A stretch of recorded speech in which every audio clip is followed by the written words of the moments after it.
사랑하는 성도 여러분, 오늘도 하나님의 은혜와 하나님의 축복이 저와 여러분들의 삶의 자리에 늘 함께 하실 수 있기를 주님의 이름으로 간절히 축원합니다. 오늘 우리가 나눌 마태복음 20장 1절로 16절까지 기록되어져 있는 이 하나님의 말씀은 천국의 비유에 대한 메시지가 기록되어져 있습니다. 이 메시지가 왜 등장하는가 하는 것은 여러분들이 수요일과 또 화요일에 우리가 말씀을 나누었던 마태복음 19장에 기록되어져 있는 메시지가 바로 이 천국 비유의 복음이 등장하고 있는 이유입니다. 여러분들이 어제 우리가 말씀을 나누었듯이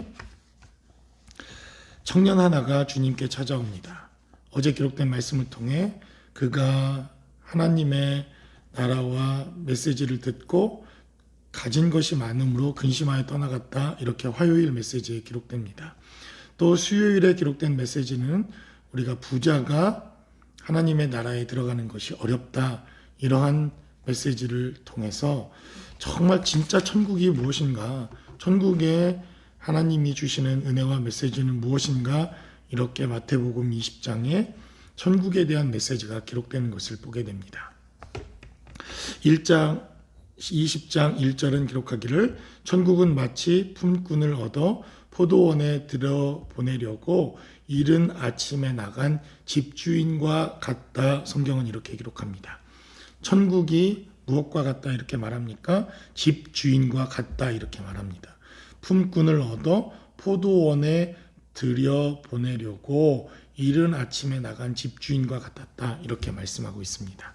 그래서 그가 하루 한 데나리온씩 품꾼들과 약속하여 포도원에 들여보냈고 제3시 그러니까 6을 더하면 9가 됩니다. 오전 9시가 됩니다.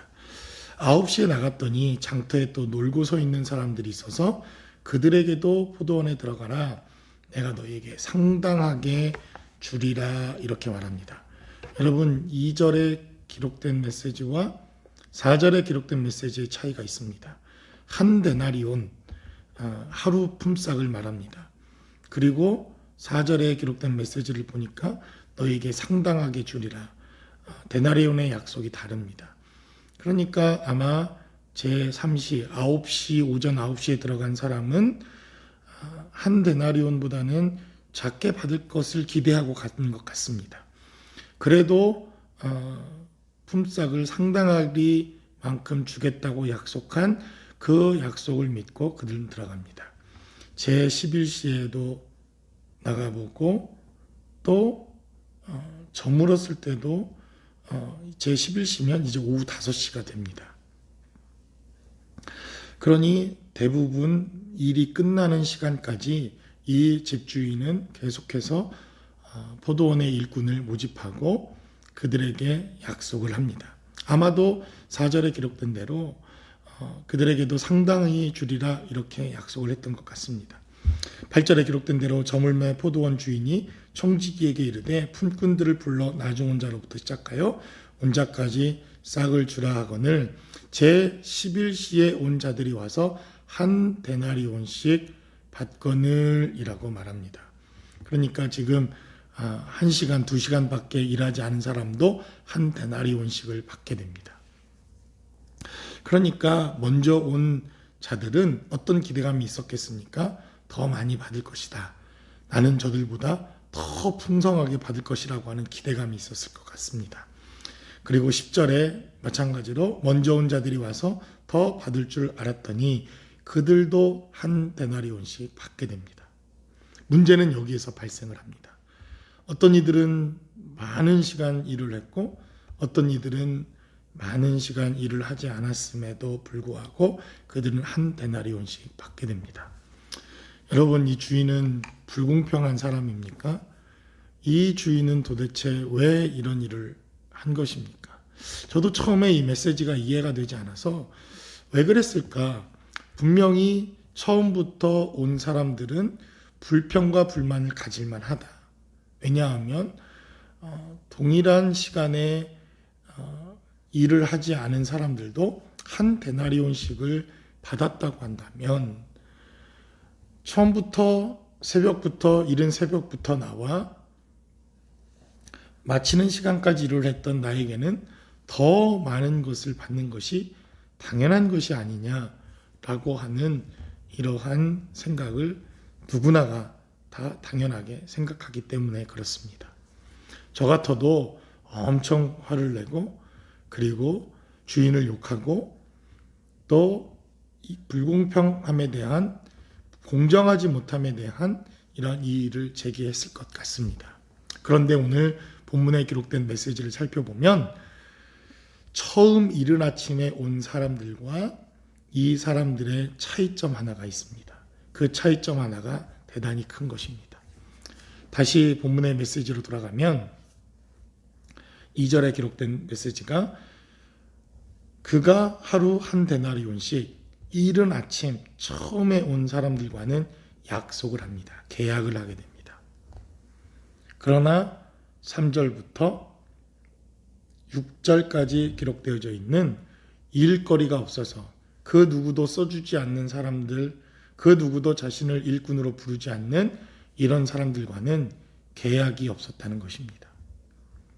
결국 내가 하나님과의 계약 관계인가 아니면 주님이 나를 불러주셔서 주님의 일을 감당하는 것만으로도 감사한가, 그리고 3절로부터 6절까지 기록되어져 있는 이들의 모습을 보면 일꾼으로 불러준 것만으로도 대단히 감사하는 삶의 모습들이 이들 가운데 있었던 것을 보게 됩니다. 7절에 기록된 메시지를 살펴보면 이르되 우리를 품꾼으로 쓰는 이가 없음이니이다 라고 그 주인에게 말합니다. 이들도 일이 간절히 필요했고 이들도 하루의 일거리와 자신들의 가치를 알아봐주는 그러한 주인의 모습, 일꾼으로 삶을 살아내고 싶은 그러한 욕망이 있었던 것을 보게 됩니다. 만약 11절에 기록된 메시지를 우리가 살펴볼 때 처음 이 포도원의 주인과 계약하여 들어왔던 이른 아침에 왔던 사람들이 자신들이 계약한 대로, 자신들이 서약한 대로, 약속한 대로 한 데나리온의 약속을 받고 자신과 동일하게 품삯을 주고 있는 그 집 주인의 넉넉함과 그의 성품을 같이 찬양하고 함께 동료된 자들을 축복하고 함께 일한 그들을 격려하고 위로할 수 있는 그러한 사람들이었다고 한다면 이 주인은 과연 먼저 와 아침 새벽부터 일했던 그들에게 어떻게 대우를 했을까 생각을 해보게 됩니다. 약속한 한 데나리온과 함께 더 넉넉하게 그들에게 그 품삯의 얼마를 더해주지 않았을까 충분히 생각해 볼 수 있다는 것입니다. 16절에 기록된 메시지 때문입니다. 이와 같이 나중된 자로서 먼저 되고 먼저 된 자로서 나중되리라. 이렇게 주님이 말씀하십니다.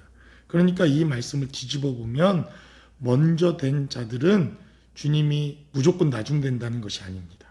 먼저 된 자들에 대한 주님의 예우와 그리고 그들에 대한 기대감도 있었다고 하는 것을 볼 수가 있습니다. 그것이 바로 유대인들입니다. 또 어쩌면 먼저 된 우리 목사와 같은 사람들입니다. 먼저 주님을 잘 믿었다고 하는 사람들입니다.